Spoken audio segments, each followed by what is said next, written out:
বাংলার বুকে বাংলার মুখ্যমন্ত্রী মমতা ব্যানার্জি বসতেন নবান্নে, আর অন্ধকার জগতে সন্দেশখালিতে আর এক মুখ্যমন্ত্রী বেতাজ বাদশা শাহজাহান ছিল।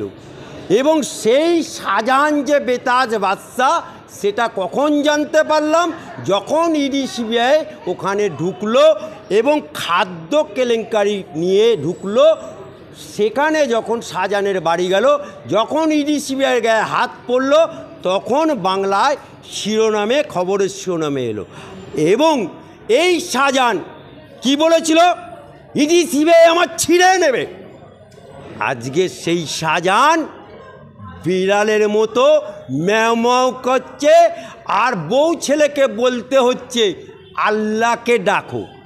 আজকে ওই শাহজাহান এবং ওই সন্দেশখালিতে আজকে ইডি সিবিআই র্যাডার নিয়ে গেছে, এবং সেই র্যাডার নিয়ে এবং সমস্ত এভিডেন্স নিয়ে ওখানে প্রুফ সমেত আজকে মাটি খুঁড়ে অস্ত্র পাওয়া গেছে। তার প্রত্যেকটা ডকুমেন্ট, এবং অস্ত্র শুধু দেশি অস্ত্র না, বিদেশি অস্ত্র, আগ্নেয় অস্ত্র, পুলিশের অস্ত্র, কি পায়নি। আজকে ভারতবর্ষের বুকে এটা প্রমাণিত হয়ে গেল যে সন্দেশখালিতে মমতা ব্যানার্জির রাজত্বে ওখানে একটা যুদ্ধ করার জন্য তৈরি হচ্ছিল। ওখানে রোহিঙ্গাদের একটা যোগাযোগ আছে।